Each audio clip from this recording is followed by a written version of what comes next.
Okay, magandang umaga, magandang tanghali at magandang hapon kung anong oras naman ito napapanood, no? So, mainit ang hapon ngayon, no? Sobrang init. So, kaya magsando muna tayo. Anyway, alam niyo naman, kumakalat yung picture ni Attorney Sabi na siya daw ay convicted na sa kaso. Tapos may mga nagtatanong sa akin, bakit naman daw ang bilis ng conviction? Eh, 'di ba kakahuli niya lang last time?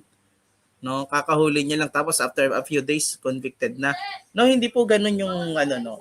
Pag-usapan natin ngayon kung ano yung conviction na tinatawag at kung ano yung epekto niyan, yung conviction na yan, no? Ano yung epekto ng conviction na yan? Ito yung sinasabi nila na ah, conviction daw ni Susan Yance, 'di ba? Okay, so Republic of the Philippines, METC, National Capital Region, Branch 4 Manila, People of the Philippines versus Susan Gabriel Yance Amorin, no? Alias Attorney Alice Villanueva and Attorney Gab something, di ko makita, no. So siya yung accused dito. So itong nakikita nyo ditong mugshot na ito, violation of Article 315 of the Revised Penal Code.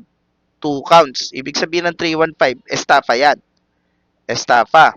No? Criminal case 5733-1, 5733-2. No? Pero dito, criminal case dito, no? Manila 17-03-38-2. No? So hindi ito yung kaso na convict siya. Sa mga nagtatanong bakit ang bilis, no?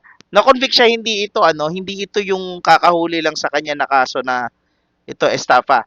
Nahuli siya sa ibang kaso. Ang kaso nito ay 172, no? Article 172 ng Revised Penal Code, yung tinatawag nating falsification of public document. Ano yung falsification of public document? Yung nag-i-issue ka ng dokumento sa isang tao, pinresent mo yon as totoo, tapos hindi pala totoo. Ano yung mga public document? Mga official na document katulad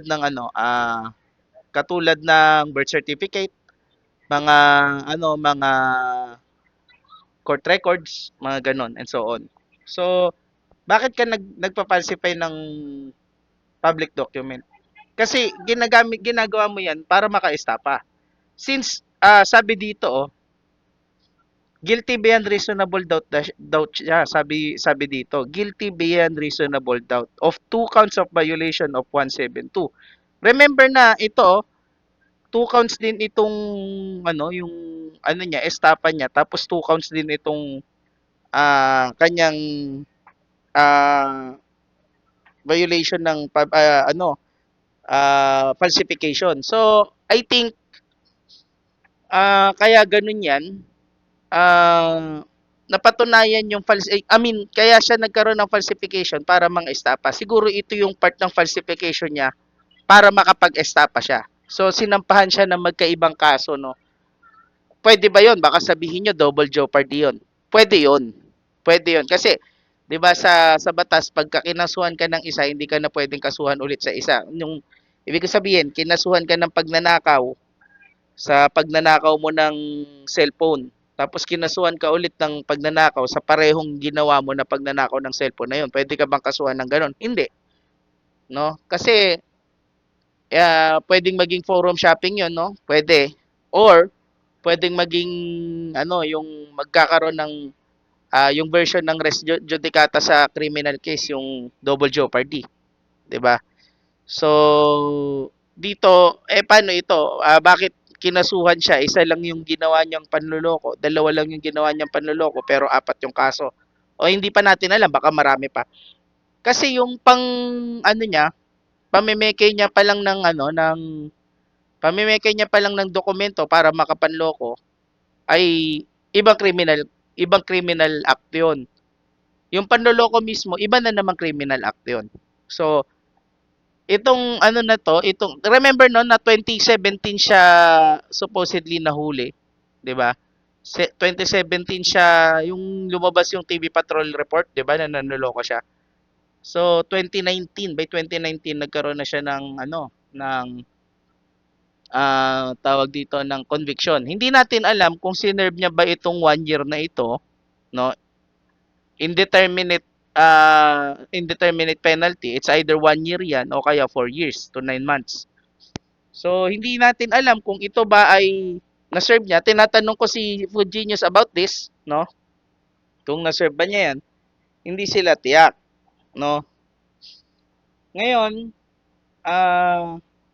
ano pa yung nalaman ko tungkol dito sa kaso? Actually, may bago pa ako na nalaman tungkol diyan sa ano no, sa kaso niya. Kasi may something no.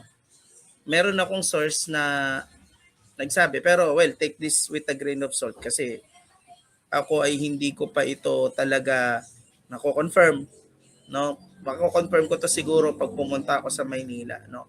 Pagka umuwi na ako sa Manila, tapos makapunta ako diyan sa kung saan siya nakakulong, no? Baka maghanap ako ng kasama, no, para alamin kung ano yung kaso talaga, no. Pero ang pagkakarinig ko, ah yung kaso na ito, yung kaso na nahuli siya this time, yung estafa, 'di ba? Yan din yung estafa na nung nakulong siya nung ano, nung 2017 nung nahuli siya. Kinasuhan siya ng estafa noon eh kasi 'di ba nagpapanggap siyang abogado. So tapos nag-jump bail siya. So kung nag-jump bail siya, hindi na siya makakapag-bail, no? Kung yan yung talagang ano hindi kasi may pinapalabas na naman kasi no. May kinausap na naman ito si Sabi na ginigipit daw siya ng may mga kapangyarihan no. Kung sino man yun. Eh di ba ang kwento niya sa atin? Powerful siya na ano, nagagawa niya kung ano-ano diyan sa ano at saka meron siyang handler. No? So bakit ganoon? Ba't di siya makapag-bail? At kung yan yung kaso niya dati, bakit niya kailangan tumakas at magtago? 'Di ba? Ngayon kung hindi naman yan yung kaso niya dati at mali yung information na nakuha ko, pwede siya mag-bail anytime, no? Pero it still begs the question, no? Na-serve niya na ba yung na-serve niya na ba yung ano niya, yung conviction niya noong 2019? Kasi kung hindi niya yan na-serve, hindi nga siya din talaga makakapag-bail. Kasi kailangan niya pa rin makulong ng 1 to 4 years. May money is on 4 years. Kasi meron na siyang history ng jump bail siya. If totoo nga na nag-jump bail siya. So 4 years siya makukulong. Hindi yung 1 year. Hindi yung minimum.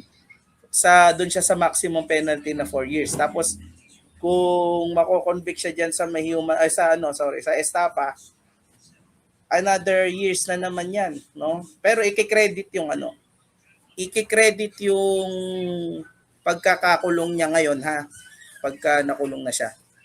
So, ayun no, tunghayan natin kung ano mangyayari. Yung mga nagtatanong bakit daw ang bilis na na-convict.